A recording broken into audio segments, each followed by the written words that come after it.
우선 최근에 나카야마 미호가 사망을 했죠. 오겐키 데스까. 영화 러브레터의 러브레터. 주인공이었죠. 예, 명확한 사인은 아직까지 알 수가 없습니다. 그런데 대부분의 사람들이 추측하기를 히트 쇼크로 사망을 했다. 그게 가장 유력하다라고 이야기를 하거든요. 네. 그래서 지금 일본에서도 그 히트 쇼크에 대해서 화제가 되고 있습니다. 왜 이렇게 많이 죽는지. 그게 대한 관련 기사들도 많이 나오고 있고. 히트 쇼크로 사망하는 일본인들의 데이터를 한번 좀 그림을 좀 보도록 하겠습니다. 1년간 히트 쇼크로 사망하는 일본인들이 19,000명입니다. 교통사고 사망자의 4배 이상이 됩니다. 상당히 많네요. 네, 그러니까 밖에 나가서 죽는 사람보다 집 안에서 얼어 죽는 사람들이 많다는 거죠.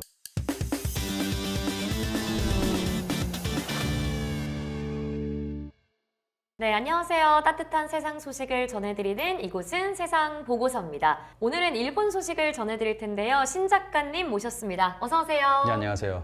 네, 신 작가님 자기소개 한번 부탁드릴게요. 예, 혐한의 나라 일본이라는 책을 출판을 했고요. 유튜브 채널 신작가 채널을 운영하고 있습니다. 네, 우리 신 작가님 본명 여쭤봐도 되나요? 예, 신창기입니다. 아, 제 책 보면은 본명이 나와 있습니다. 네, 신 작가라는 명으로 이제 활동을 하고 계신 거죠? 네. 우리 신 작가님과 함께 하고요. 저는 오늘 진행을 맡은 아나운서 이하영입니다. 그럼 우리 작가님께서는 일본 관련해서 현재 어떤 활동을 주로 하고 계세요? 유튜브 통해서 주로 일본 내용을 전해드리고 있습니다. 일본 소식을 전해드릴 수 예, 있는 뭐 주로 일본 현재 어떤 일들이 벌어지고 있는지 전달해 드리고 있습니다. 네. 네. 사실 일본이라는 국가가 한국과는 정말 뗄래야 뗄 수 없는 관계를 유지하고 있는 국가잖아요. 네. 그래서 많은 분들이 일본 소식을 또 궁금해 할 텐데 발빠르게 전해주고 계신 걸로 네. 알겠습니다. 네. 그래서 오늘 세상 보고서 시간에서도 우리 작가님께서 다양한 일본 소식을 전해주실 텐데요. 첫 번째 소식 어떤 게 있을까요? 일본 사람들이 집 안에서 얼어 죽습니다. 어? 왜 집 안에서 얼어 죽는지 네. 그 부분에 대해서 좀 말씀을 드리도록 하겠습니다. 근데 집안에서 얼어 죽는다라고 얘기를 해주시니까 이게 뭐 러시아나 추운 나라면 이해가 되는데 일본은 우리 옆 나라잖아요. 그렇게 춥다고 생각한 적이 없는데 왜 얼어 죽는다라고 표현을 하셨을까요? 그 이야기를 들어보시면 알 수가 있습니다. 아, 충격적입니다, 내용이. 그래요? 예, 좀 보시면 됩니다. 네. 인터넷에 보시면은 유튜브에 일본에서 이제 집안에서 얼어 죽는 일본인들 하면서 관련된 영상들이 많이 올라와 있어요. 그런데 대부분 카더라식의 영상들이 많이 있어서 제가 준비한 건 오늘은 데이터. 네. 근데 일본에서 소개된 뭐 기사들 그리고 제 지인의 증언 그리고 제가 직접 찍은 영상 등을 통해서 사실을 전달해 드리도록 하겠습니다. 우선 최근에 나카야마 미호가 사망을 했죠. 오겐키 데스까. 영화 러브레터의 러브레터. 주인공이었죠. 예, 명확한 사인은 아직까지 알 수가 없습니다. 그런데 대부분의 사람들이 추측하기를 히트 쇼크로 사망을 했다. 그게 가장 유력하다라고 이야기를 하거든요. 네. 그래서 지금 일본에서도 그 히트 쇼크에 대해서 화제가 되고 있습니다. 왜 이렇게 많이 죽는지. 그게 대한 관련 기사들도 많이 나오고 있고. 히트 쇼크로 사망하는 일본인들의 데이터를 한번 좀 그림을 좀 보도록 하겠습니다. 1년간 히트 쇼크로 사망하는 일본인들이 19,000명입니다. 교통사고 사망자의 4배 이상이 됩니다. 상당히 많네요. 네, 그러니까 밖에 나가서 죽는 사람보다 집 안에서 얼어 죽는 사람들이 많다는 거죠. 네. 충격적인 결과죠. 다음 그림 한번 볼까요? 이 그림에서는 교통사고 사망자의 6배다 이렇게 나오고 있어요. 그러니까 그만큼 많은 사람들이 집 안에서 추위 때문에 죽는다는 거죠. 예, 그러면은 히트 쇼크의 원인이 무엇인지에 대해서 다음 그림을 보면서 설명을 좀 드리도록 하겠습니다. 네. 그림을 보면서 좀 설명을 들으시면 이해가 빠르실 거예요. 왼쪽부터 보시면은 집 안에서 따뜻하게 잠을 자고 있습니다. 네. 그런데 새벽에 갑자기 화장실이 가고 싶어졌어요. 그런데 밖에 나갔더니 집안이 너무 추우니까 벌벌벌벌 떨다가 여기서 이제 히트 쇼크가 오는 거죠. 그러면서 쓰러지면서 사망하게 되는 겁니다.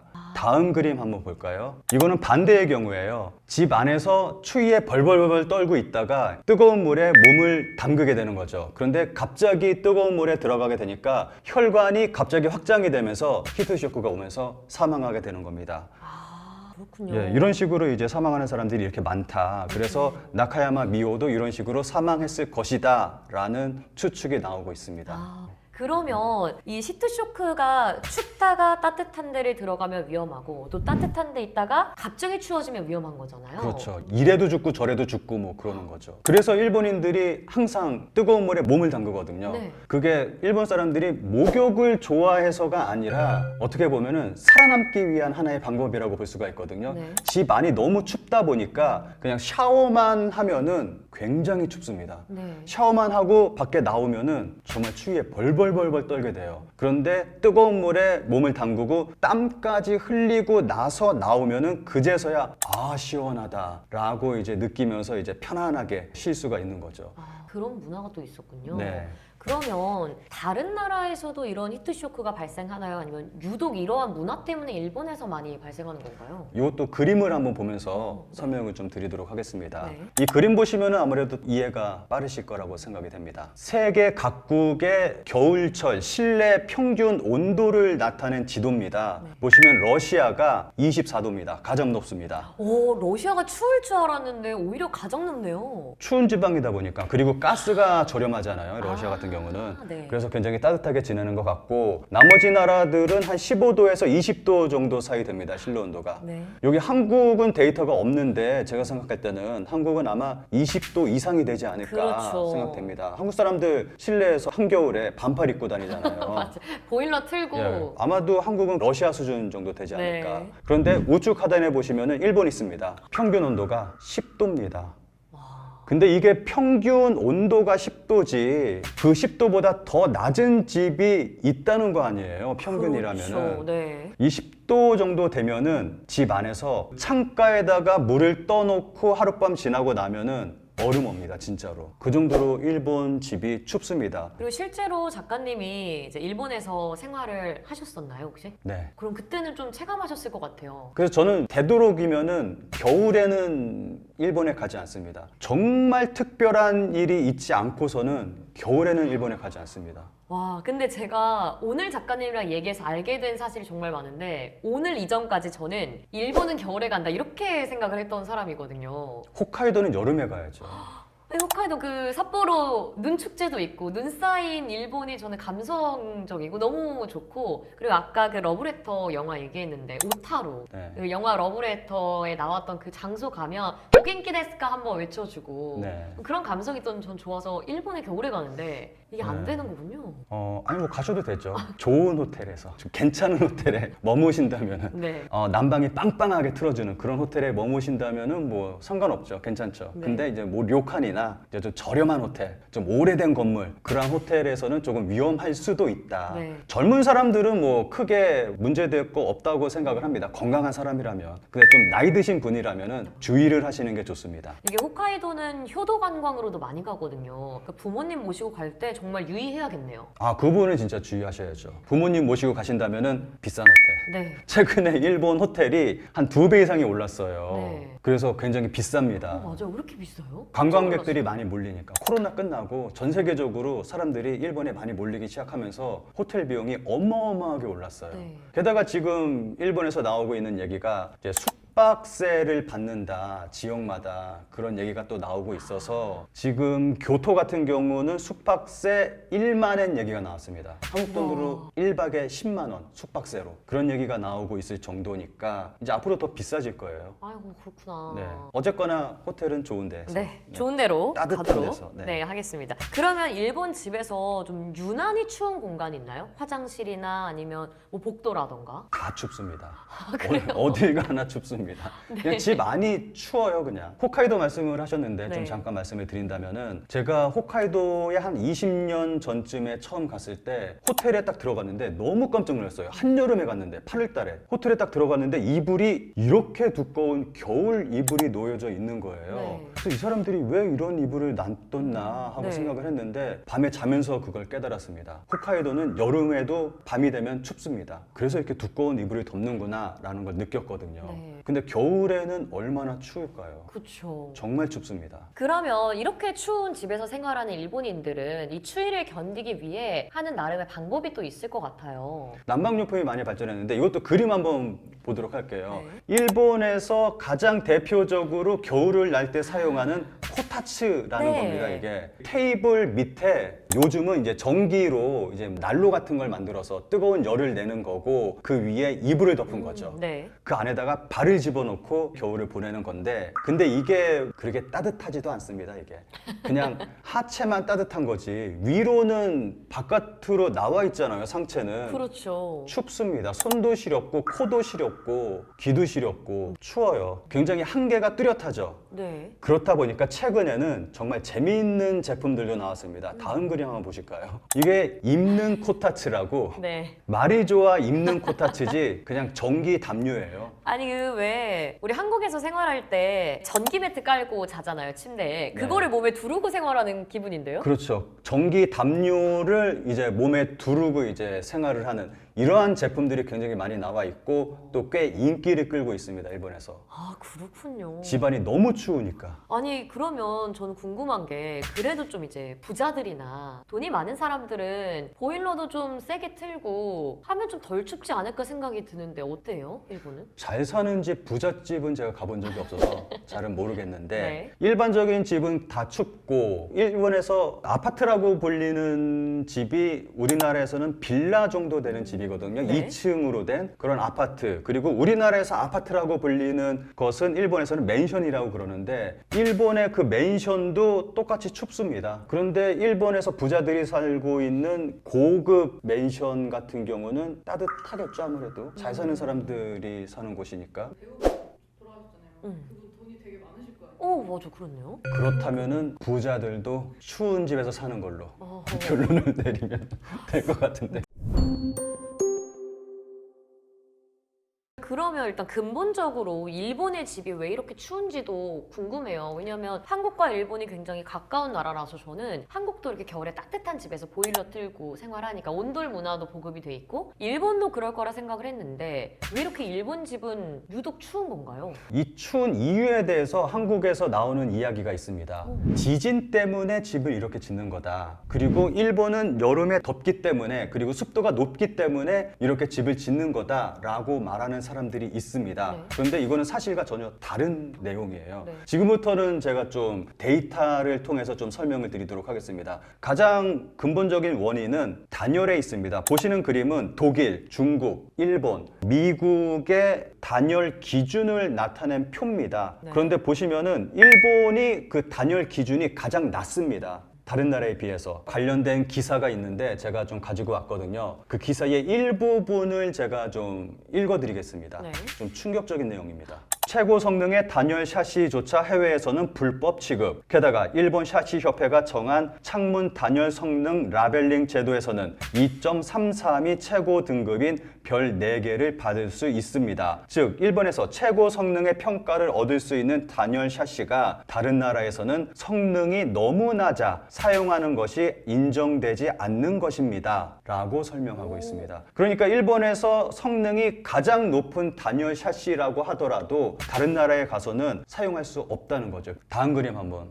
보도록 하겠습니다. 주택에는 주택 외피 평균 열관류율이라는 것이 있습니다. 이 값이 작을수록 단열이 높다는 것을 의미를 합니다. 여기서 한국은 0.54, 스페인 0.51, 미국 캘리포니아 0.42, 이탈리아 0.40입니다. 그런데 일본의 경우는 0.87. 다른 나라에 비해서 거의 2배나 높은 수치입니다. 그만큼 단열이 다른 나라에 비해서 2배 정도가 낮다는 것을 나타내 주는 그러한 수치죠. 그리고 건축물에는 기밀 성능이라는 것이 있습니다. 집 안으로 들어오는 바람을 막을 수 있는 성능을 의미하는 건데 일반적인 선진국들은 이 기밀 성능에 대한 기준이 세워져 있습니다. 한국도 마찬가지로 이 기밀 성능에 대한 기준이 있고요. 근데 일본 같은 경우는 이 기준조차 존재하지 않습니다. 보시면은 나시, 없음이라고 써 있잖아요. 네. 건축업자가 자기 마음대로 집을 지어도 되는 거예요.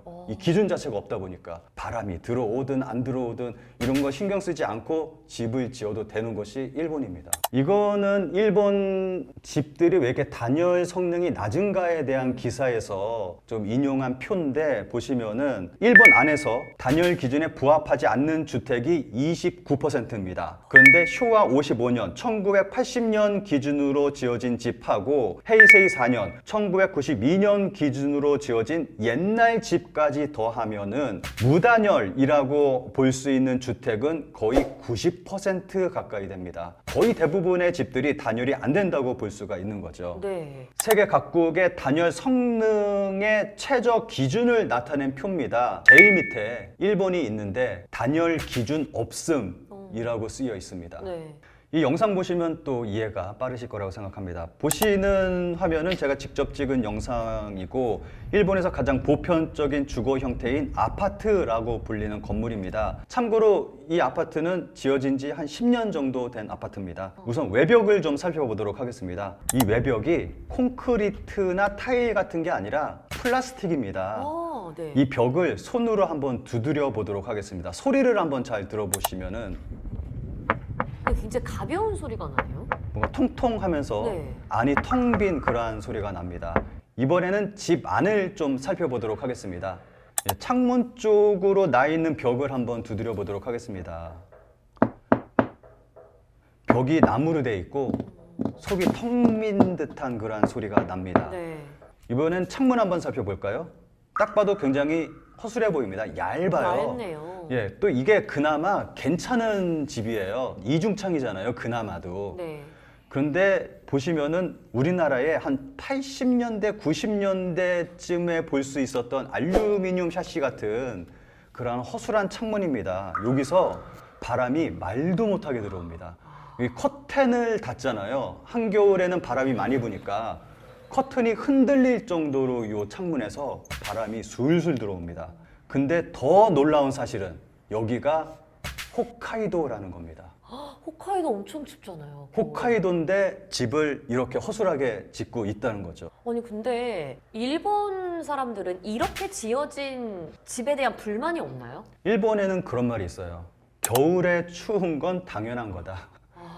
참으면서 사는 거예요, 그러니까. 그리고 일본 같은 경우는 단독 주택도 그렇고 지금 방금 보신 아파트 같은 것도 그렇고 건축업자들이 지을 때 일회성으로 짓습니다. 일회용으로 생각하고 짓는 경우가 많기 때문에 목조 건물로 빠르게 짓고 단열 같은 거 거의 신경 쓰지 않고 집을 짓기 때문에 더 추운 거죠. 네. 근데 문득 든 생각이, 제가 건축에 대해서 모르긴 하지만 이렇게 집을 지으면 건축비가 별로 안 들 것 같은데요? 일본 지인 중에 건축 설계하시는 분이 계시는데 그분한테 물어봤어요. 네. 이거를. 일본 집 왜 이렇게 춥냐, 그리고 왜 이렇게 허술하냐. 답이 딱 한마디로 들어왔습니다. 건축 비용을 줄이기 위해서. 단지 그 이유 하나 때문에 집을 이렇게 짓는 거다라고 말씀을 하시더라고요. 그러니까 건축 비용을 줄이기 위해서 그냥 뭐 겨울에 추운 건 당연하지라고 생각을 하면서 이렇게 집을 춥게 짓는 거네요. 예, 게다가 단열 기준이 없잖아요. 그렇죠. 단열 기준도 굉장히 낮은 데다가 건축 비용까지 줄이기 위해서 이러한 집들이 만들어지는 거고, 일본인들이 겨울에 그 추운 집에서 고통받으면서 살고 있는 거죠. 그래서 이런 결과가 나오게 된 겁니다.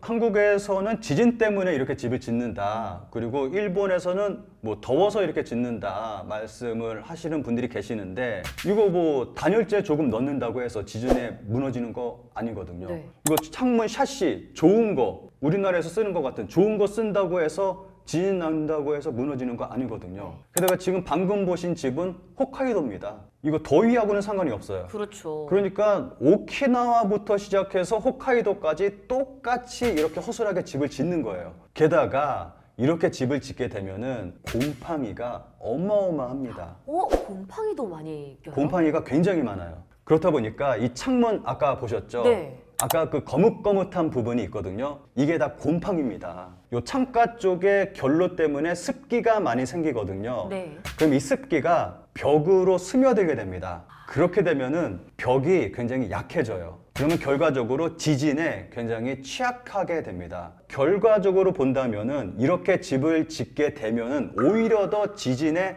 취약한 결과가 나온다는 거죠. 오히려 반대로 지진에 취약한 집들을 만들어내고 있는 거예요. 일본에서는. 지진 때문도 아니고 더위 때문도 아닌 거네요. 네. 결국은. 돈 때문이죠. 돈 때문에. 네. 그러니까 저렴하게 짓기 위해서. 네. 네, 좋습니다.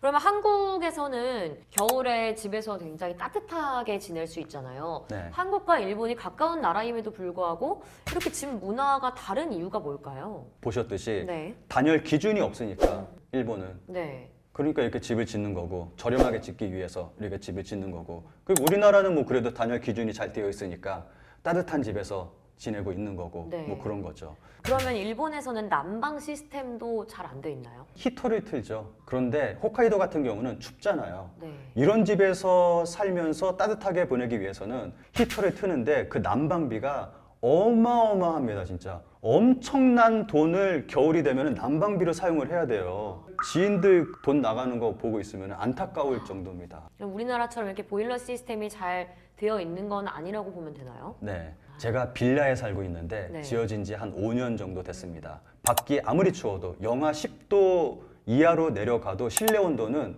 항상 영상 20도 이상을 유지해요. 네. 아무런 난방을 하지 않는데도 20도 이상이에요. 그만큼 우리나라는 따뜻하게 제대로 집을 짓고 있다는 거죠. 따뜻하게 짓는 거는 확실하게 따뜻하게 짓는 것 같아요. 네. 문제가 좀 있다면은 철골을 좀 제대로 좀 넣고 좀 순살 아파트 이런 거 말고 네. 그런 것만 좀 제대로 신경을 쓴다면은 따뜻하게 지내는 것에는 문제가 없는 것 같다고 생각을 합니다. 그렇습니다. 그러면 일본 내에서도 이렇게 추위를 느끼는 일본인들도 많고 히트쇼크로 사망하는 사람도 굉장히 많은데 이거에 대한 문제점을 얘기하거나 아니면 바꾸려는 움직임은 없나요? 매해마다 겨울만 되면 일본에서는 기사가 나와요. 일본 단열에는 문제가 많이 있다. 지금까지 보신 뭐 그래프나 데이터들 일본 기사에서 나온 것들이거든요. 네. 매해마다 나오는데 바뀌는 게 아무것도 없습니다. 그렇다는 이유는 단열 기준이라는 것 자체는 정부에서, 정치권에서 이거를 만들어야 돼요. 그렇죠. 그렇다는 거는 일본 자민당이 이것에 대해서 전혀 신경 쓰지 않고 움직이지 않고 있다는 겁니다. 그렇군요. 네. 그러니까 국가나 이제 정치권에서 이런 단열 기준을 마련을 해서 집 지을 때부터 그 단열 기준에 충족하게 지어야 되는데 그런 움직임이 제대로 일어나고 있지 않다. 이런 상황인 거죠. 네. 그리고 건축업자들은 이제 비용을 줄이기 위해서 또 싸게 짓고 또 일본 국민들은 겨울에 춥게 지내는 건 당연하다. 그런 생각을 하고 있고. 작가님 이야기를 들으면서 생각이 든 게 히트쇼크라는 단어 자체를 제가 작년에 처음 들었어요. 네. 제가 겨울에 일본 삿포로 여행 가는 걸 참 좋아하는데 네. 삿포로 여행을 가서 온천을 좀 즐기거든요. 료칸에 가서. 네. 근데 작년에 난 기사를 보니까 70대, 60대 한국인 관광객들이 료칸에 가서 온천을 하다가 히트쇼크로 사망했다. 이런 아. 소식이 들려오더라고요. 그래서 네. 굉장히 충격받고 히트쇼크가 정말 위험한 거구나. 네. 라는 생각이 들었거든요. 아마 그분들이 말씀하신 것처럼 료칸에서 잠을 잤기 때문에 히트쇼크로 사망을 했을 거예요. 일반적인 호텔이라면 괜찮겠죠. 근데 료칸 같은 경우는 나무로 지어졌고 네. 그리고 좀 오래된 그런 건물들이 많습니다. 그래서 추워요. 료칸 같은 춥더라고요. 경우는. 료칸이 네. 춥더라고요. 료칸은 춥죠. 그래서 아마도 히트쇼크 때문에 사망을 했을 겁니다. 그래서 만약에 홋카이도에 가신다면은 오래되지 않은 신축 호텔 좀 선택을 하시고 네. 좀 비싼 호텔에서 좀 주무시고 하는 게 아무래도 좀 생명을 지키시는 데 도움이 될 거라고 생각을 합니다. 네, 아마 많은 분들이 이런 여행, 일본 여행 혹은 홋카이도 여행을 계획하고 계신 분들이 많을 거예요. 그래서 온천 혹은 료칸 계획이신 분들은 얘기해 주신 대로 좀 신축, 좋은 호텔. 좋은 호텔, 되도록이면 좋은 호텔. 좋은 료칸을 가는 게 중요하거든요. 아, 료칸은 위험할 수 있어요. 료칸은 저 료칸 예약했거든요, 작가님. 네, 조심하세요. 예전에 일본 학교의 체육복이 굉장히 많이 논란이 됐었죠. 체육복이요? 네, 부루마라고 부르는 그 체육복인데 말이 좋아 체육복이지 뭐 거의 그냥 속옷입니다. 이 사진을 한번 좀 보시면은 이거 체육복이 아니고 수영복 같은데요? 그런 수준이죠. 속옷 수준이죠. 속옷 수준. 오. 그러니까 이게 너무 논란이 되다 보니까 운동회 같은 거 할 때 이제 이상한 아저씨들이 네. 큰 카메라 들고 와서 아이들을 찍고 그러한 행위들이 있었습니다. 그리고 예전에는 한 90년대 그쯤만 하더라도 이러한 아이들을 찍어서 어떻게 보면 도찰이죠. 사진집을 내서 판매를 한다거나 그러한 일도 있었습니다.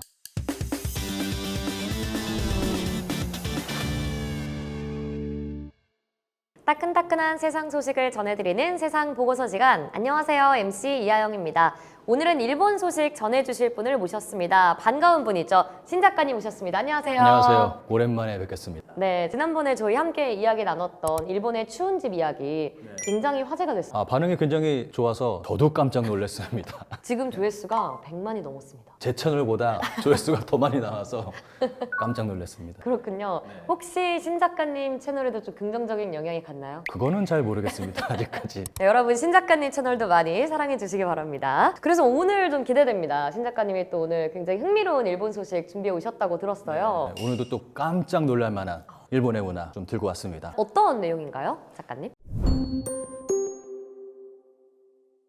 그림을 좀 먼저 제가 보여드릴게요. 네. 지금 보시는 그림이 공통점이 있습니다. 뭘까요? 학교 다니는 그냥 학생?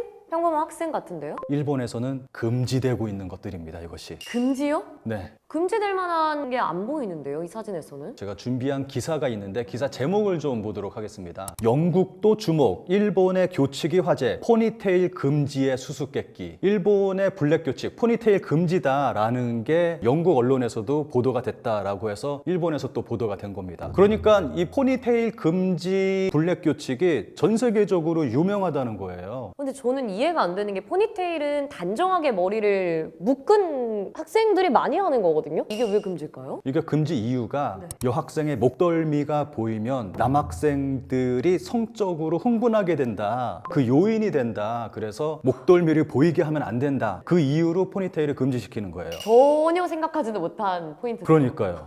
그런데 또 네. 다른 학교에서는 단발머리를 교칙으로 정한 학교도 있거든요. 네. 단발머리 하면은 짧은 단발머리 하면 목덜미가 보이잖아요. 그쵸. 이건 또 반대되는 상황이 펼쳐지는 거잖아요. 네. 그러니까 학교마다도 블랙 교칙이 또 다 다르고 하다 보니까 문제가 발생하는 거죠. 2020년 후쿠오카현에서 실시한 설문조사에 의하면은 후쿠오카현 중학교의 10%가 여학생들에게 포니테일을 금지시키고 있다고 합니다. 이거 말고 또 황당한 것들이 많이 있는데 다음 그림 보시면은 교복 위에 잠바를 입지 말아라 해서 또 한번 논란이 된 적이 있습니다. 뉴스에 나왔어요. 이게 잠바 입으면 안 된다 해가지고 애 잠바를 벗겼어요. 이때 영하로 내려간 추운 날씨인데 그래가지고 이 학생이 독감에 걸려가지고 그 다음날 학교를 못 가서 학교에 항의하는 일이 있었습니다. 그래서 이게 뉴스에 나온 일이 있어서 또 논란이 된 적이 있습니다. 아니 추운데 옷은 입어야 되지 않아요? 그러니까요. 영하의 날씨로 내려가면은 좀 입게 해야 되는데. 근데 이거는 우리 때도 이런 게 있었어요. 90년대 때 제가 나이가 많아서 그 당시에 교복 위에 뭐 입지 말아라 뭐 좀 이런 게 있었거든요. 근데 일본은 아직까지도 좀 이런 게 남아 있는 것 같습니다. 그리고 또 아까 보여드렸던 그림에서와 같이 겨울에 타이츠를 입으면 안 된다 해가지고 또 논란이 된 게 있었는데 이 기사를 보면은 일본 여고생은 겨울에도 타이츠를 안 신는 이유에 중국 인터넷 진짜 변태 인권은 어디에? 라고 기사가 났습니다. 네. 요거는 일본 유튜버가 길거리 다니면서 시민들에게 인터뷰를 하는 그러한 영상이 있었어요.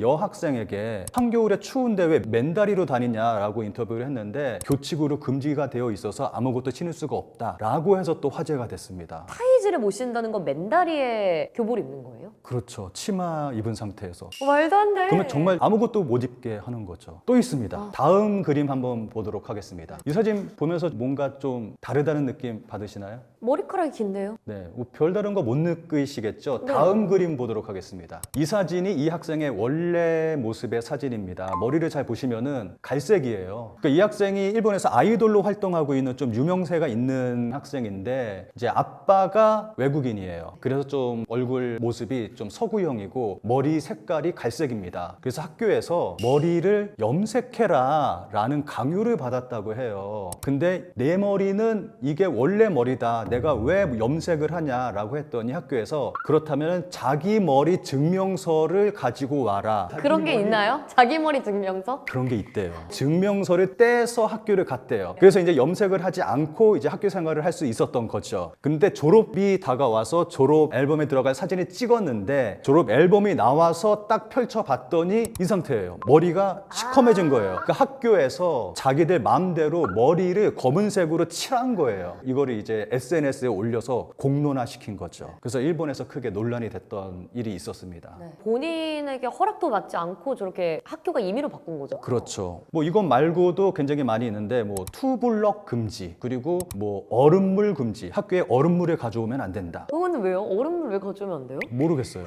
그리고 소풍 갈 때 도시락을 싸오는데 반찬은 싸오지 말고 주먹밥만 싸가지고 와라 라는 학교도 있다고 그러고. 그러니까 그거는 뭐 교장 선생님이 말하기를 쌀밥의 진정한 맛을 알기 위해서는 그 쌀밥만 먹어야 된다 라고 해서 반찬 없이 그냥 주먹밥만 싸오게 했다. 학생들이 얼마나 영양이 중요한 시기인데 그러니까 골고루 영양소를 섭취해야 되는데 쌀밥의 맛을 느끼라뇨.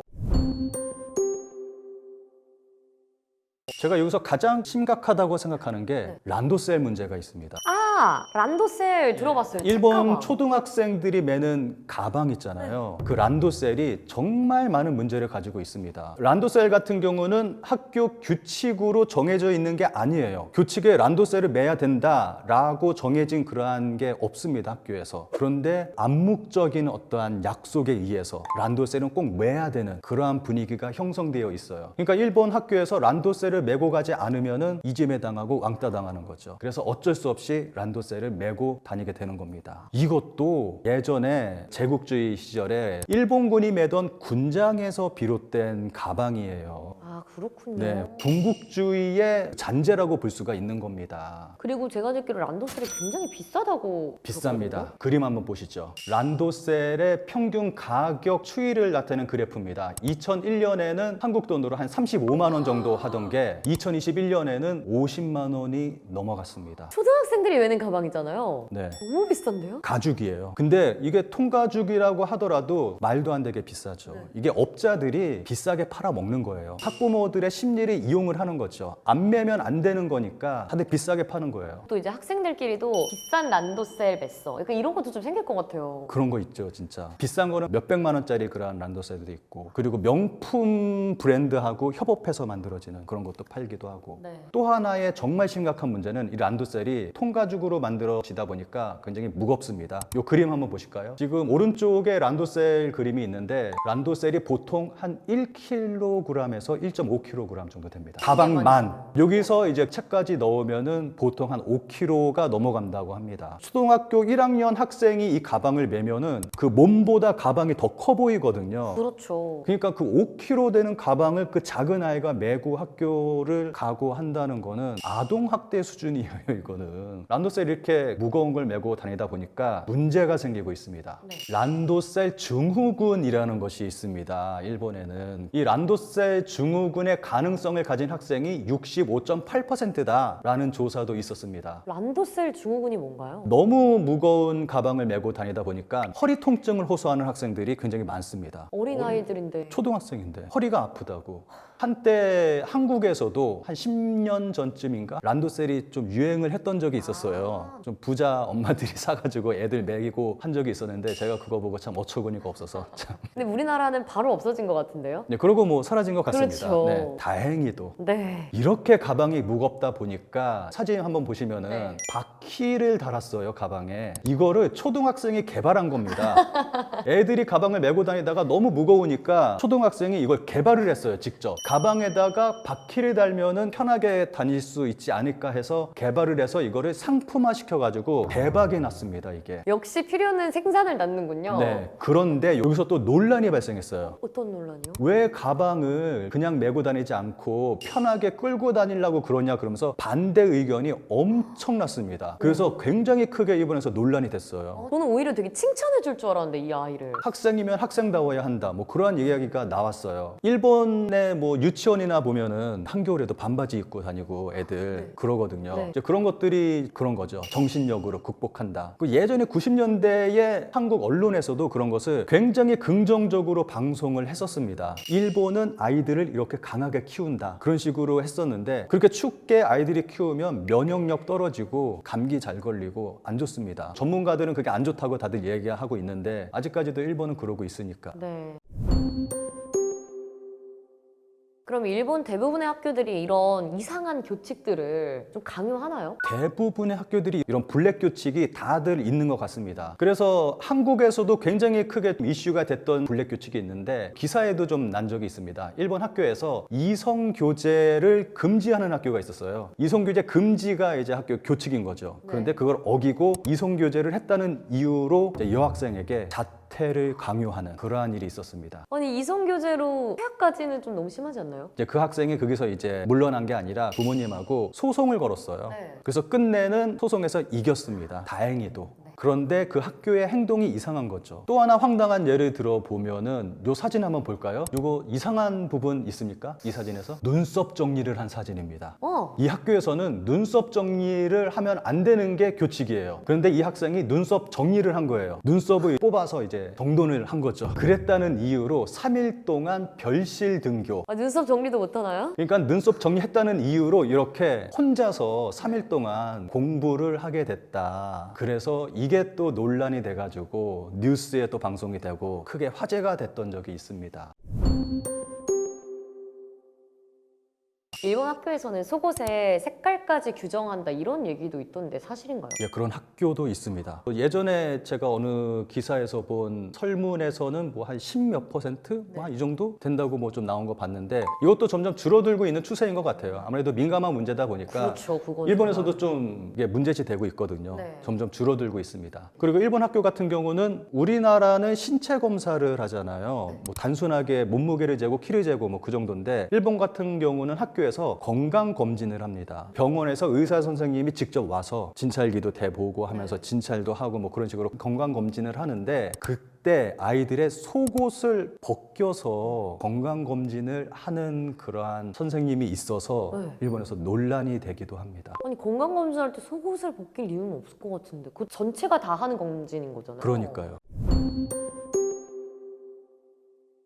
근데 사실 이러한 교칙들이 지금도 이해 안 되는 게 많은데 과거에는 더 심했다고 하더라고요. 예전에 일본 학교의 체육복이 굉장히 많이 논란이 됐었죠. 체육복이요? 네, 부르마라고 부르는 그 체육복인데 말이 좋아 체육복이지 뭐 거의 그냥 속옷입니다. 이 사진을 한번 좀 보시면은 이거 체육복이 아니고 수영복 같은데요? 그런 수준이죠. 속옷 수준이죠. 속옷 수준. 오. 그러니까 이게 너무 논란이 되다 보니까 운동회 같은 거 할 때 이제 이상한 아저씨들이 네. 큰 카메라 들고 와서 아이들을 찍고 그러한 행위들이 있었습니다. 그리고 예전에는 한 90년대 그쯤만 하더라도 이러한 아이들을 찍어서 어떻게 보면 도찰이죠. 사진집을 내서 판매를 한다거나 그러한 일도 있었습니다. 그리고 이 여학생들이 입은 체육복을 판다거나 최근에 일본 커뮤니티에서 이 부르마가 좀 이슈가 됐었습니다. 엄마가 학창 시절에 입었던 부르마 사진을 딸에게 보여줬더니 딸이 놀라면서 이거 뭐야 그냥 속옷이잖아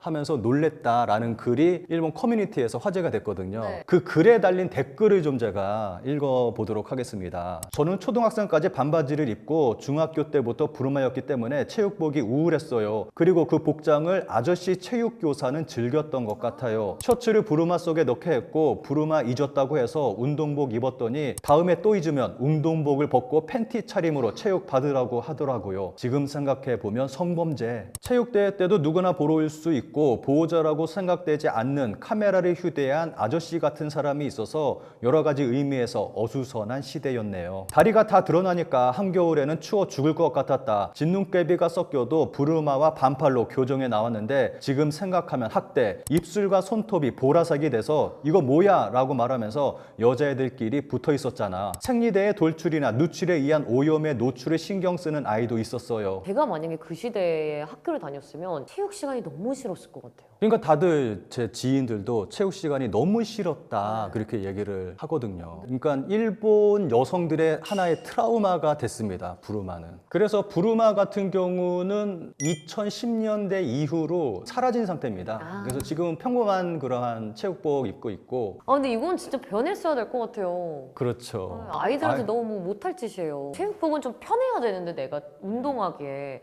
너무 불편한 옷이니까 부르마는.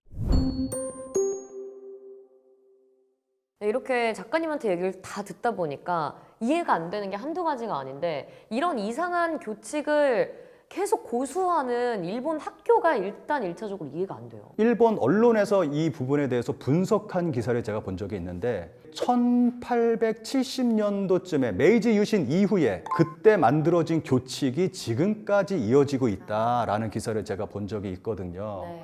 그러니까 그때 만들어진 교칙들이 고착화돼서 지금 상황에서는 이유도 알지 못한 채로 그대로 이어져 내려오는 거죠. 저도 학교 다닐 때 이런 교칙들이 몇 개 떠오르긴 해요. 작가님도 있으셨고 그리고 저희 어머니 때는 더더욱 심했잖아요. 그렇죠. 근데 이게 시대 변화에 맞춰서 교칙도 변화를 했는데 대한민국은 일본은 그대로 유지가 되는 거잖아요. 그렇죠. 한국에서 옛날 학교에서의 규칙은 대부분 일제의 잔재들이 굉장히 많았거든요. 네. 교장 선생님 훈화라던가 그렇죠. 예, 그리고 뭐 학교에서 선생님한테 차렷, 경례 이런 거 뭐 군대 제식이죠. 다 일제의 잔재들인데 사라졌잖아요, 우리는. 네. 고쳐 나갔습니다. 근데 일본은 아직까지 그대로 남아 있다는 게 문제죠. 일본인의 특징이 변화를 좀 싫어하는 그런 것들 있잖아요. 그리고 일본 사회 자체가 어떤 변화에 굉장히 좀 늦은 부분도 있고 좋게 말한다면은 보수적인 거죠. 이 사회 자체가 변해야 되는데 그러지 못하다 보니까 학교도 변하지 못하는 거죠.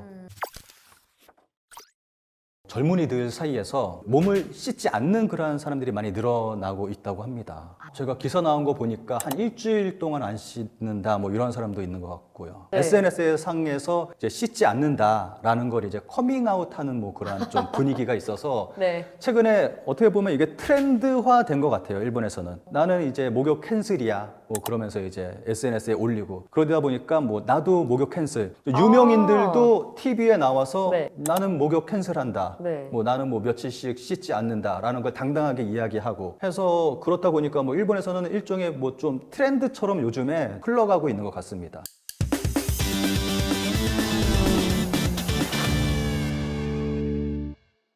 따끈따끈한 세상 소식을 전해드리는 세상 보고서 시간. 안녕하세요. MC 이하영입니다. 오늘은 재밌는 일본 소식 전해주실 신 작가님 모셨습니다. 어서 오세요. 안녕하세요. 네, 작가님 저번 1부에도 굉장히 흥미로운 이야기 전해주셨는데 네. 오늘 2부에는 또 어떤 소식 준비해주셨나요? 목욕입니다. 목욕! 삿포로 잘 갔다 오셨나요? 아, 네. 삿포로 가서 료칸에서 목욕 즐기고 왔습니다. 온천 들어가셨나요? 온천 다녀왔습니다. 그 온천물이 그냥 한 번 쓰고 버리는 게 아니라 정말 며칠씩 계속 쓰는 온천물이라서 정말요? 다 그런 건 아닌데 굉장히 좀 더러운 온천도 있거든요. 그래서 좀 주의하셔야 됩니다. 매일 가는 거 아니에요, 물을? 아니에요. 며칠씩 사용을 해요. 아, 그래요? 네.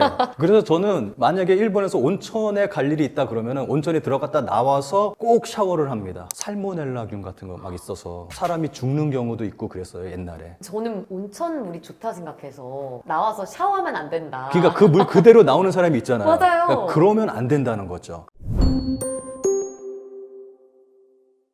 일본인들은 목욕물을 받아놓고 네. 한 번만 쓰고 버리는 게 아니라 여러 번 사용합니다. 온 가족이 다 함께. 기사를 준비를 했는데 좀 보실까요? 네. 목욕물 재이용자는 24.7%, 6일 이상은 그중 3.3%라는 설문조사 결과를 내보낸 기사입니다. 그러니까 목욕물을 재이용하는 사람들이 24% 정도 된다는 거죠. 근데 6일 이상은 너무 오래 사용하는 거 아닌가요? 저건 목욕이 아닌 것 같은데요? 아무래도 매일 하다 보면 물값이 많이 나가니까 네. 이렇게 사용을 하는 거죠. 예전에 일본 여자친구 집에 처음 갔을 때 욕조가 있는데 물을 데우는 장치가 있더라고요. 식잖아요. 한 번 쓰면 식고 하니까 그쵸. 그걸 데워서 이제 또 들어가고 데워서 들어가고.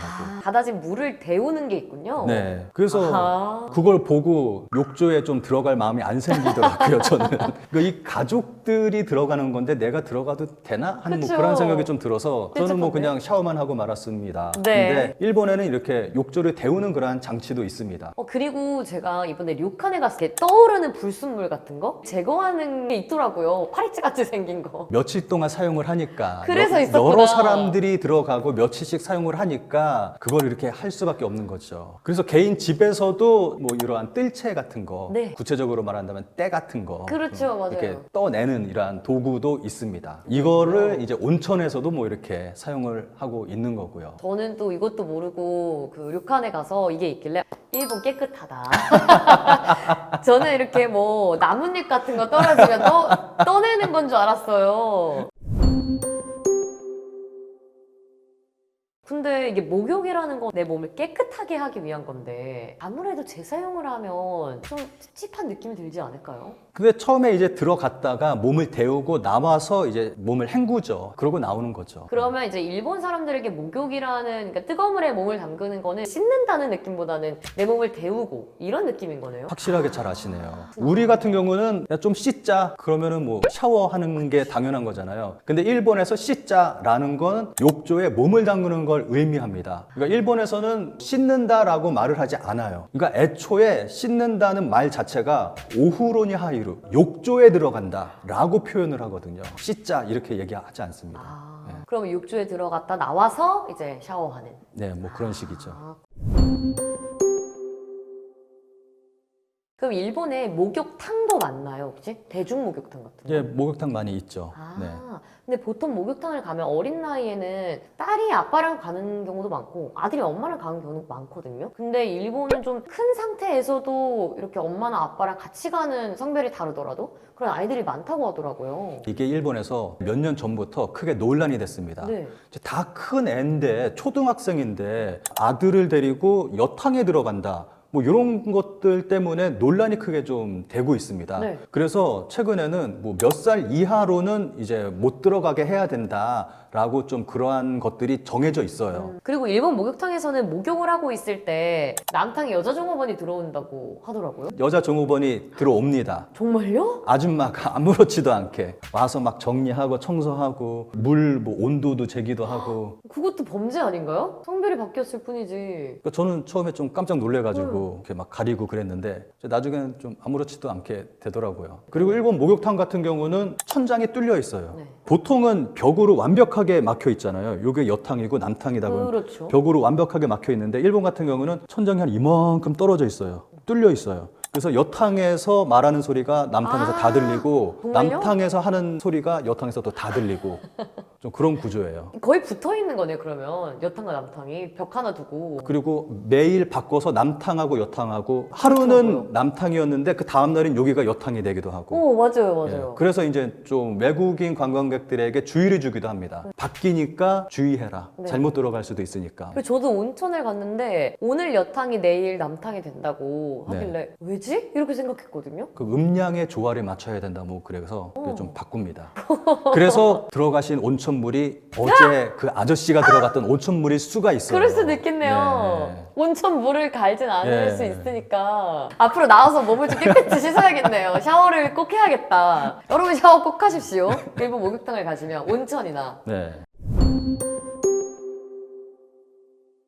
그리고 최근에 일본 젊은이들 사이에서 목욕 캔슬 문화가 유행을 하고 있다던데 이건 어떤 내용인가요? 젊은이들 사이에서 몸을 씻지 않는 그러한 사람들이 많이 늘어나고 있다고 합니다. 제가 기사 나온 거 보니까 한 일주일 동안 안 씻는다 뭐 이런 사람도 있는 것 같고요. 네. SNS 상에서 이제 씻지 않는다라는 걸 이제 커밍아웃하는 뭐 그런 좀 분위기가 있어서 네. 최근에 어떻게 보면 이게 트렌드화 된 것 같아요. 일본에서는 나는 이제 목욕 캔슬이야. 뭐 그러면서 이제 SNS에 올리고 그러다 보니까 뭐 나도 목욕 캔슬 유명인들도 TV에 나와서 네. 나는 목욕 캔슬한다. 네. 뭐 나는 뭐 며칠씩 씻지 않는다라는 걸 당당하게 이야기하고 해서 그렇다 보니까 뭐 일본에서는 일종의 뭐 좀 트렌드처럼 요즘에 흘러가고 있는 것 같습니다. 샤워는 하는 거잖아요, 그래도. 아니요, 안 씻는 거예요. 샤워도 안 하는 거예요? 아예 안 씻는 거예요. 아, 그래요? 네, 머리도 안 감고 씻지를 않는 거예요. 그러니까 문제가 되는 거죠. 아, 네. 나 안 씻었어를 커밍아웃 하는 거잖아요. 그렇죠. 나 더러운 거야. 그거를 이제 얘기하는 거죠. 그걸 근데 왜 하는 거예요? 가장 많은 답변이 네. 귀찮아서 피곤하니까. 그러니까 씻는다는 것 자체가 아까 말씀드렸듯이 욕조에 몸을 담그는 거잖아요. 네. 기본으로 이게 베이스잖아요. 그러다 보니까 젊은이들이 생각하기에 씻는다는 것은 욕조에 몸을 담그는 거. 네. 그렇게 생각을 하니까 귀찮다고 느껴지는 거겠죠. 네. 그래서 씻지 않는 경향이 생기는 것 같아요. 일본에서 설문조사한 결과가 있는데 욕조에 들어가서 씻는 시간이 얼마나 되냐고 물어봤는데 남자나 여자나 대부분 30분이 조금 넘는 시간 동안 씻는 씻는 시간을 할애하고 있었습니다. 그러니까 젊은이들 같은 경우는 최근에 샤워만 하는 그러한 젊은이들도 많이 늘어나고 있다고 하거든요. 네. 그게 훨씬 더 경제적이고 시간도 단축되고 좋다라고 해서, 그러니까 젊은이들이 씻지 않는 이유 중에 하나가 욕탕에 들어가는 게 귀찮아서 씻지 않는 그러한 이유도 있을 거라고 생각을 합니다. 그리고 경제적인 문제도 있을 거다라는 얘기도 나오고 있습니다. 오. 아무래도 요즘 일본 젊은이들이 좀 먹고 살기가 힘들다 보니까 수도 요금을 좀 아끼기 위해서 이렇게 목욕 캔슬을 하고 있는 거다. 그리고 또 목욕물을 데우고 하다 보니 전기 요금도 나가고 하다 보니까 이러한 것들을 아끼기 위해서 목욕 캔슬을 한다라는 그러한 얘기도 있고요. 그런데 일본의 이 목욕 문화가 아무래도 조만간 크게 변화가 생길 거라는 생각이 듭니다. 이 목욕 캔슬도 그렇고 욕조에 몸을 담그는 것도 그렇고 크게 변화가 생길 거라고 저는 예상을 합니다. 일본에서 2024년 4월부로 수돗물이 민영화가 됐습니다. 정말요? 수도 민영화. 일본은 모든 공공기관을 민영화시켰어요. 마지막 남은 게 수도거든요. 그런데 수도까지 민영화를 시켜버렸습니다. 네. 이게 얼마나 심각한 거냐 하면은 일본의 철도 같은 경우는 한마디로 말한다면은 개판입니다. 정말 불편하고 요금 비싸고, 인프라는 잘 갖추어져 있기는 한데 정말 불편하거든요. 일본인들도 헷갈려 할 정도로 불편하고 가격도 비싸고, 정말 대표적인 게 철도고, 그리고 우편이라던가 네. 뭐 여러 가지, 전기도 그렇고, 그러한 인프라들을 전부 다 민영화해 버려서 요금도 비싸고 서비스의 질은 안 좋고 그런 상태에서 이제는 수도까지 민영화를 했습니다. 네. 수도는 생명하고 직결되는 거잖아요. 그렇죠. 마시고 씻고 하는 건데, 이렇게 되면은 분명히 수도 요금이 어마어마하게 오를 겁니다. 일본에서는 수도 요금 뭐 10배씩 오른다 이런 얘기가 나오고 있거든요. 그렇게 된다면은 일본의 목욕 문화에도 커다란 변화가 생길 거라고 생각을 합니다. 수도요금이 오르면 이렇게 목욕물을 받는 문화 자체가 위협받을 수도 있겠는데요. 목욕물을 뭐 한 이틀, 3일 썼던 사람이 뭐 6일 아, 이상 뭐 담아놓을 수도 있는 거고. 재사용 기간이 훨씬 늘어날 수도 있겠네요. 그렇죠. 그리고 지금 말씀드렸듯이 목욕 캔슬이 지금 볼 때는 하나의 어떤 단순한 트렌드처럼 보이기는 하는데, 이게 고착화될 수도 있는 부분이고, 그렇죠. 그런 문제가 생길 수도 있습니다. 이건 지켜봐야 될 네. 문제죠. 좀 한번 지켜봐야겠네요. 어떤 네. 영향이 있을지.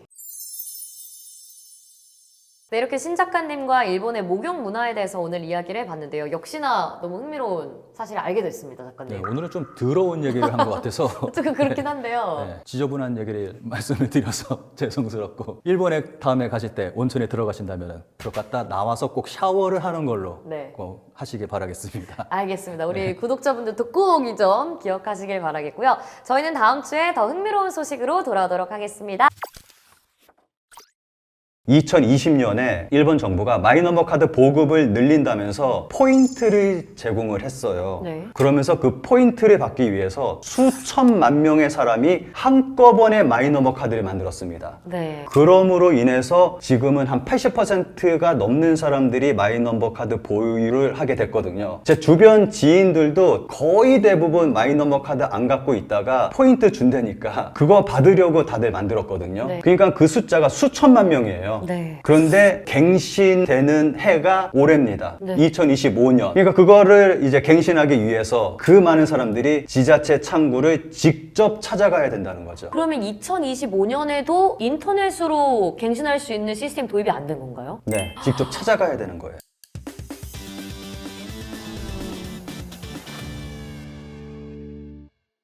따끈따끈한 세상 소식을 전해드리는 여기는 세상 보고서입니다. 저는 아나운서 이하영이고요. 오늘은 일본 소식 전해드릴 신 작가님 모셨습니다. 어서 오세요. 네, 안녕하세요. 네, 작가님 오늘은 또 어떤 일본 소식을 전해주실 건가요?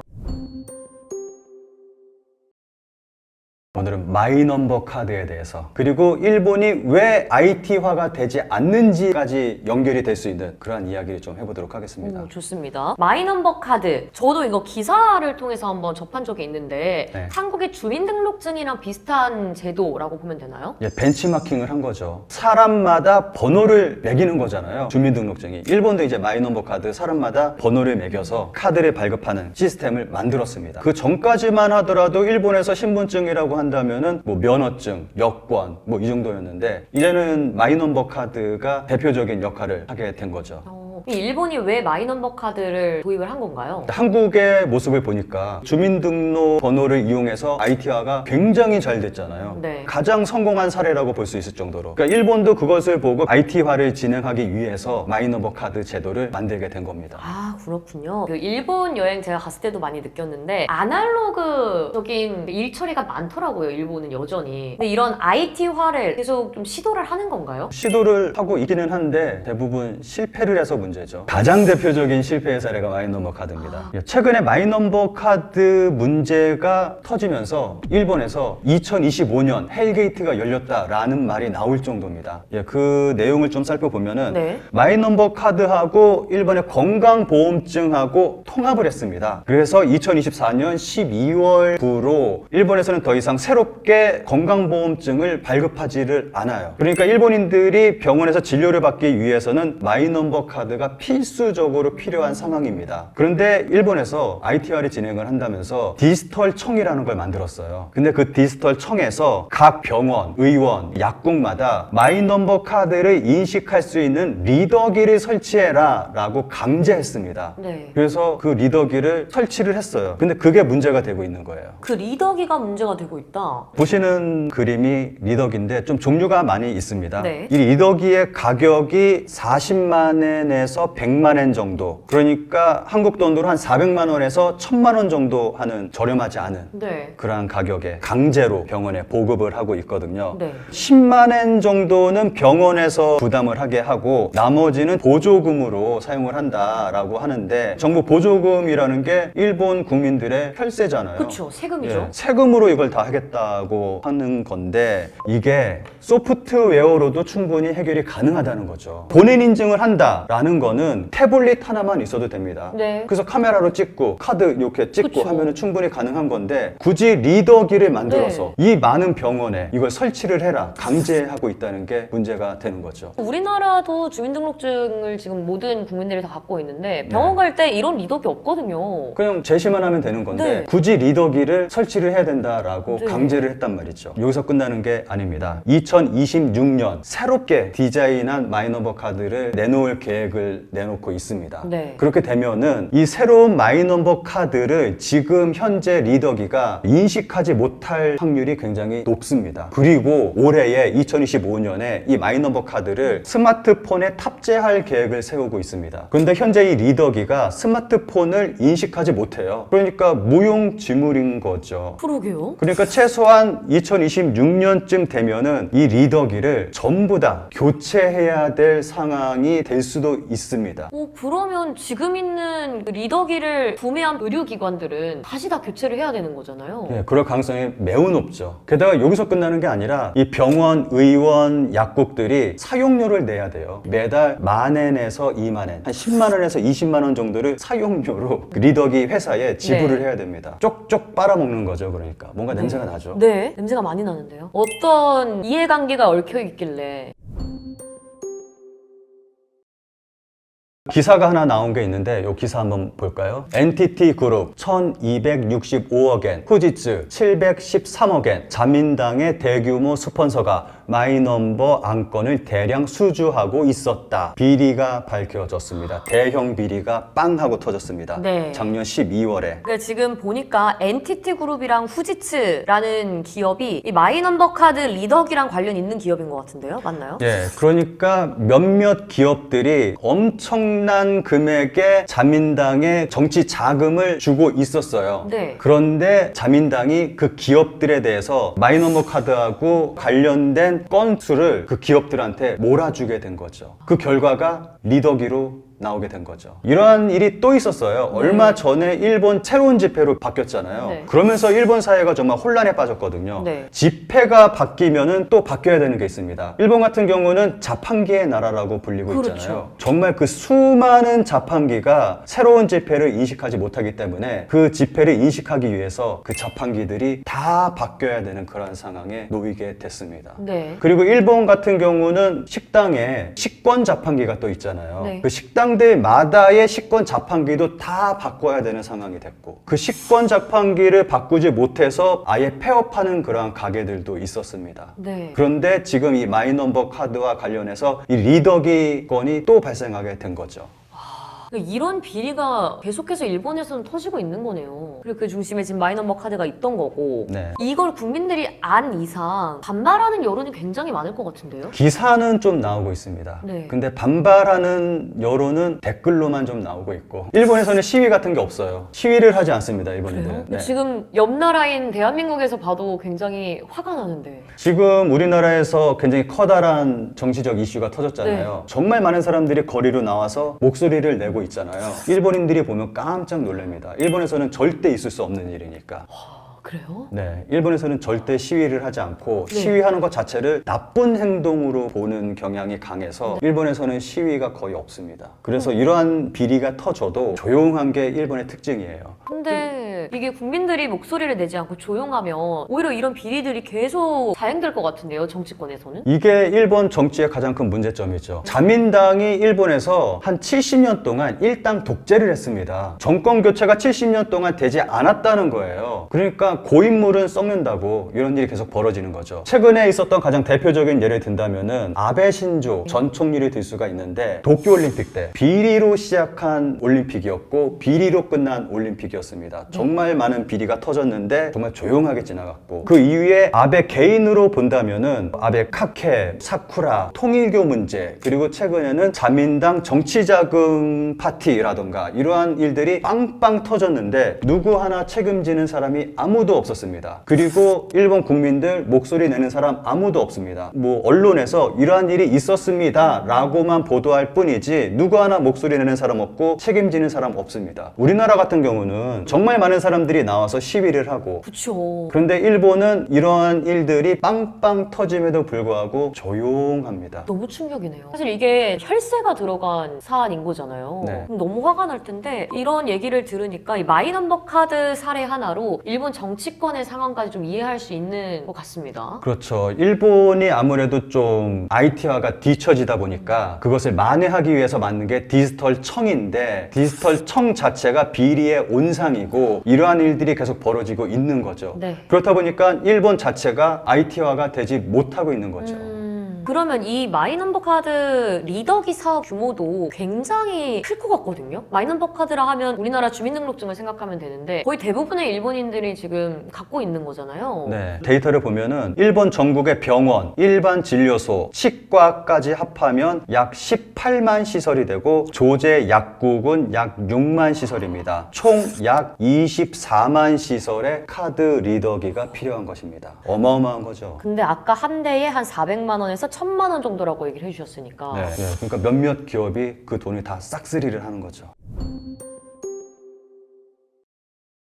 이 마이너버 카드의 문제는 여기서 끝나지 않습니다. 네. 2025년 일본에서 헬게이트가 터질 예정에 있습니다. 마이너버 카드 때문에. 정말 이해가 안 가는 게 이 마이너버 카드가 신분증이잖아요. 근데 유효기간이 있습니다. 유효기간이요? 예, 이게 여권도 아닌데 이 마이너버 카드에는 IC 칩이 박혀 있거든요. 네. 이거는 이제 온라인상에서 활용하기 위해서 박아 놓은 건데 이게 IC 칩의 유효 기간은 5년이고 카드 자체는 10년이에요. 네. 근데 이게 거슬러 올라가면서 좀 어떤 일이 벌어지는지를 살펴봐야 되는데 2020년에 일본 정부가 10만엔 급부금을 지급을 했을 때 2,500만 명이 마이너버 카드의 전자증명서 그 칩을 갱신하기 위해서 한꺼번에 지자체에 몰리면서 전국 지자체 업무가 마비가 된 일이 있었습니다. 네. 그러니까 이거를 갱신하기 위해서 온라인으로 하는 게 아니라 직접 지자체 창구를 찾아가야 돼요. 그러면서 마비가 마비되죠. 된 겁니다. 그런데 2020년에 일본 정부가 마이너버 카드 보급을 늘린다면서 포인트를 제공을 했어요. 네. 그러면서 그 포인트를 받기 위해서 수천만 명의 사람이 한꺼번에 마이너버 카드를 만들었습니다. 네. 그럼으로 인해서 지금은 한 80%가 넘는 사람들이 마이너버 카드 보유를 하게 됐거든요. 제 주변 지인들도 거의 대부분 마이너버 카드 안 갖고 있다가 포인트 준다니까 그거 받으려고 다들 만든 만들었거든요. 네. 그러니까 그 숫자가 수천만 명이에요. 네. 그런데 갱신되는 해가 올해입니다. 네. 2025년. 그러니까 그거를 이제 갱신하기 위해서 그 많은 사람들이 지자체 창구를 직접 찾아가야 된다는 거죠. 그러면 2025년에도 인터넷으로 갱신할 수 있는 시스템 도입이 안 된 건가요? 네, 직접 찾아가야 되는 거예요. 제가 이와 관련된 기사를 좀 준비를 했는데 전국 보험의단 연합회 작성의 표는 마이너버 카드의 전자증명서 갱신 시점에서 카드를 가지고 있는 사람 전원이 지자체 창구에서 갱신했을 경우 지자체가 대응하지 않으면 안 되게 되는 갱신 필요 건수 2025년도에는 무려 2023년도에 약 12배의 사람이 지자체 창구에 갱신 수속을 위해서 올 가능성이 있다. 이는 지자체에 있어서 그야말로 악몽일 것이다 라고 설명하고 있습니다. 일단 글로만 봐도 조금 무섭고 이런 일이 실제로 일어나는 거잖아요. 일어나겠죠 이제 올해. 그러면 좀 대책을 세워야 되지 않나요? 그런 대응책에 대한 내용은 제가 아직 보지를 못했습니다. 와, 너무 답답한데요? 네, 그러니까 쉽게 말하면 우리나라로 친다면은 동사무소 같은데 네. 그런데 이제 업무가 마비가 되겠죠. 이 일만 해야 되겠죠. 공무원들이. 근데 지금 이야기를 들으면서 코로나 때가 생각이 나는데 저희 그 접종할 때 날짜를 나눴잖아요. 네. 출생연도를 나눠서 이런 식의 움직임도 지금 없는 건가요? 아직까지 그런 거 보지 못했습니다. 이거 너무 심각한데? 그러니까 기사에서 보면은 지자체에 있어서는 그야말로 악몽일 것이다 라고 설명을 하고 있으니까 좀 이해가 안 가는 거죠. 정말 이해가 안 가요. 디지털화를 하겠다고 마이너버 카드를 만들어 놨는데 이건 오히려 디지털화가 아니라 그냥 아날로그 그 자체고 그쵸. 오히려 더 혼란만 부추기고 있으니까. 근데 저도 일본이 좀 아날로그를 선호하고 IT가 뒤처진다는 얘기를 많이 들었고 실제로 일본에 갔을 때 전산 시스템을 이용한다기보다는 직접 얼굴을 맞대고 제출을 한다. 그러니까 창구 시스템이 오히려 더 발달이 되어 있더라고요. 네. 근데 생각했던 것보다 더 심한 것 같아요. 네, 아무래도 좀 엉뚱한 길로 가고 있는 것 같아요. 네. 좀 제대로 된 길로 가면 괜찮은데 그렇죠. 너무 엉뚱한 길로 가고 있어서 문제가 계속 발생하고 있는 거죠. 그럼 이 일본의 IT는 세계에서 어느 정도 위치라고 보면 될까요? 요 표를 보면서 좀 설명을 드리도록 하겠습니다. 네. 요 표를 보시면은 2024년 디지털 경쟁력 랭킹을 나타낸 표입니다. 한국이 6위에 들어가 있습니다. 굉장히 높죠. 개인적으로 1위가 됐으면 하는데 아쉬워요. 1위 되면 좋긴 하겠지만 1위는 안타깝게 싱가포르가 1위로 아, 되어 있네요. 네. 보니까. 그리고 제일 밑에 보시면 일본이 31위를 차지하고 있습니다. 뭐 선진국 중에서는 가장 하위라고 보면 될 것 같아요. 네. 그 정도로 디지털 경쟁력이 낮다는 걸 보여주는 거죠. 작가님 이야기를 쭉 듣다 보니까 IT화를 위해서 도입한 이 마이넘버 카드가 오히려 얼마나 지금 일본이 IT화가 안 되고 있는지 그 단점이 극대화되는 것 같아요. 네, 충분히 IT화를 할 수도 있죠. 정말 일본 정부가 마음을 먹고 제대로 진행을 한다면은 한국 잘하고 있잖아요. 네. 한국을 벤치마킹해서 제대로 된 길로만 간다면은 성공을 할 수 있을 텐데 지금 보면은 너무 많은 비리들이 벌어지고 있고 그리고 너무 엉뚱한 쪽으로만 가고 있다 보니까 IT하고는 전혀 상관없는 일들 그리고 오히려 더 일본 사회에 혼란만 부추기고 있는 그러한 결과가 나오고 있습니다. 그 벤치마킹이 과정까지 다 벤치마킹을 해야 되는 건데 주민등록증만 가져가고 그 과정이나 어떻게 일 처리를 하는 그 방향성에 대해서는 전혀 가져간 것 같지가 않아요. 그럼 일본 내에서는 이 사태에 대해서 어떤 이야기들이 나오고 있는지 앞으로는 좀 어떻게 될 것 같은지 정리 부탁드릴게요. 앞으로 크게 변화는 없을 거라고 생각을 합니다. 계속 이렇게 갈 거라고 생각합니다. 이걸 바꿀 수 있는 방법이 단 하나 있습니다. 뭔가요? 정권 교체. 정권 교체가 돼야지 이러한 것들을 수정을 하고 뭐 고칠 수가 있는 건데 자민당이 아까 말씀드렸듯이 70년 가까이 일당 독재를 해오고 있어요. 네. 선진국 중에서 이런 나라 없습니다. 그렇죠. 이런 나라는 북한하고 중국 정도밖에 없어요. 이런 상황이다 보니까 정권 교체가 안 되다 보니까 좀 변할 그러한 분위기가 아니에요, 일본은. 그럼 젊은이들 사이에서도 그런 움직임이 없나요? 젊은이들은 아예 정치에 관심이 없고요. 그나마 정치에 관심이 가지고 있는 사람들은 좀 연령대가 높은 사람들인데 그 사람들은 대부분 자민당 지지하는 좀 우익 성향의 그러한 사람들이 많이 있고요. 네. 정치권의 비리가 얼마나 국민들에게 큰 피해를 입힐 수 있는가. 특히 일상생활에서의 피해가 굉장히 크다는 생각이 들었고, 그럼에도 불구하고 목소리를 내는 국민들이 많이 없다는 게 좀 안타깝기도 하고요. 제가 항상 드리는 말씀이 있는데 한국과 일본을 놓고 보면은 굉장히 비슷한 점이 많습니다. 정말 똑같은 부분이 굉장히 많습니다. 네. 그런데 다른 부분이 있어요. 한국 같은 경우는 잘못된 부분이 있으면 목소리를 내고 또 바꾸잖아요. 이 정권이 됐다가 저 정권이 됐다가 뭐 네. 이렇게 바뀌는데 일본 같은 경우는 목소리도 안 내고 계속 이렇게 가다 보니까 변함이 없는 겁니다. 앞으로도 이 사태가 계속 이어질 거라고 생각하니까 막막하기도 하고, 네. 앞으로 일본 내에서 일어날 일들을 또 작가님이 자주 나와서 좀 소개해 주시면 좋을 것 같습니다. 네. 저희는 다음에 또 다양한 일본 소식을 들고 돌아오도록 하겠습니다. 감사합니다. 감사합니다.